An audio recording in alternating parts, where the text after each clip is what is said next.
Welcome to our channel. Today we how to set up water leak alerts with SimpliSafe an app, beginner guide step by step clearly. To set up water leak alerts with SimpliSafe, start by ensuring your SimpliSafe system is correctly installed. Open the SimpliSafe app on your smartphone. Log into your SimpliSafe account using your credentials. Once logged in, navigate to the Devices section of the app. In the Devices section, tap on Add Device. Choose Water Sensor from the list of devices available. Follow the on-screen instructions to pair the water sensor with your system. Once paired, find the settings for the water sensor in the app. Customize the settings for the sensor, including alert notifications. Choose how you would like to receive alerts, such as via push notifications or emails. Make sure your phone notifications for the SimpliSafe app are enabled in your phone settings.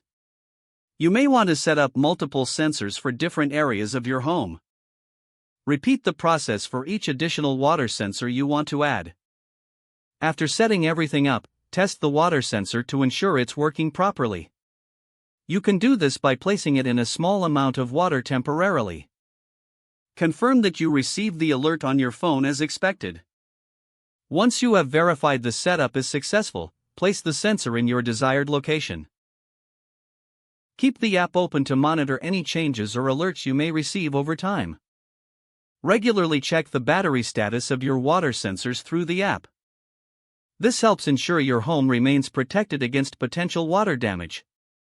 If the page does not load, refresh the browser or try again in a private or incognito window. Make sure you are using the correct email address, then retype it carefully to avoid small typos.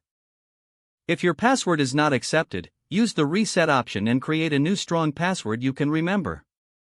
Check your spam folder for verification or security emails, then complete any requested. Enable two-factor authentication if available to improve account security and reduce unauthorized access risk. After signing in, review your profile details so your contact information and settings are accurate and current. If you see an error message, note it down and try again after restarting your device and internet connection. Log out when you finish, especially on shared devices, to keep your account and payment information secure. If the page does not load, refresh the browser or try again in a private or incognito window. Don't forget to like this video and subscribe to our channel for more step-by-step tech guides.